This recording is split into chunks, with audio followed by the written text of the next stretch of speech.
Yung mga signature talaga ni Jumani, oh.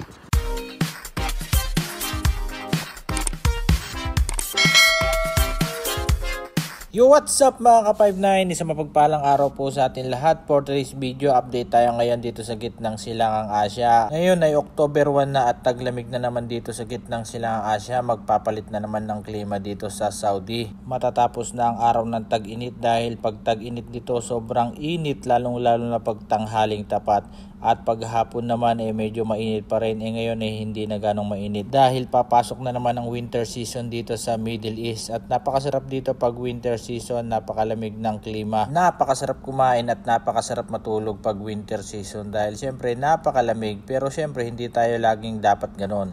Kailangan natin magpapawis, kailangan natin mag-basketball o mag-exercise. Dahil pag pinabayaan natin ang sarili natin na hindi tayo nag-exercise o hindi tayo gumagawa ng extra activity natin para sa sarili natin, ay madali tayong dapuan ng kung ano-anong sakit sa ating katawan. At syempre ayaw natin mangyari yon, kaya kailangan natin mag-exercise at magpapawis para lagi tayong stay fit at physically fit dahil kailangan natin sa trabaho yan at kailangan natin masuportahan ang pamilya natin dahil pag tayo ang nagkasakit sigurado damay yan, pati pamilya natin maapektuhan.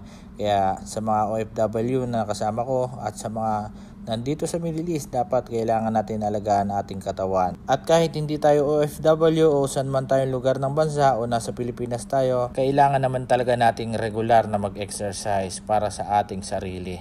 At dahil nga malayo tayo sa ating pamilya, ay kailangan natin maglibang-libang para hindi tayo ma-homesick dahil pag lagi tayo sa accommodation at lagi tayong nakamukmok at sigurado aatakihin tayo ng homesick. Kaya kailangan natin libangin ang ating sarili para hindi naman tayo ma-homesick. Hindi rin naman maiwasan na hindi ma-homesick dahil may oras talaga o may araw talaga na aatakihin ka talaga ng pagkami sa pamilya, lalo sa mga anak natin, sa magulang natin o sa mga ginagawa natin kasamang pamilya na gumala at kumain. Hindi talaga maiwasan yan dahil pamilya natin yan. Pero sa ganun pa man, para sa kanila yung ginagawa natin, kaya kailangan natin maglibang-libang.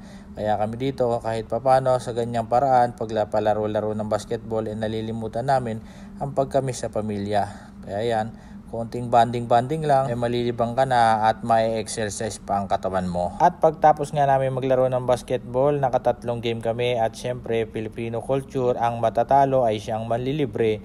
Yun na yung pinakapustahan namin at kakain kami dito sa restaurant. At syempre tamang banding-banding na rin at tamang kwentuhan habang kumakain ng snack. Masarap dito ang pagkain nila dahil ang pagkain nila dito yung tamis at yung adas.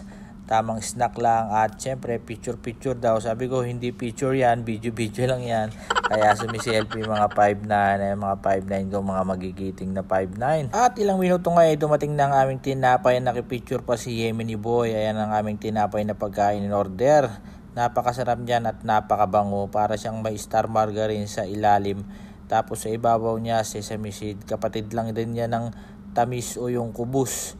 Napakabango niyan at napakasarap. Isasawsaw lang natin yan sa masustansyang lentis.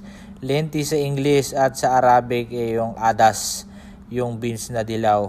Napakasarap noon at sabayan mo lang ng kagat ng sibuyas, sili, ayos na. At ilang minuto nga lang dumating na tong lentis na sinasabi ko, tong adas na kakainin namin. Isasawsaw dito yung tinapay at ayos na, tamang banding, tamang kwentuhan na yan habang kumakain kami ng adas at tamis. Napakasimple at napakamura lang ng pagkain na ito, pero pag nagsama-sama kami, syempre may kasamang kulitan at asaran. Ganyan talaga pag mga lalaki nagsama-sama, may kasamang asaran at kulitan. So paano mga 5'9", hanggang dito na lang ang ating video. Bye-bye!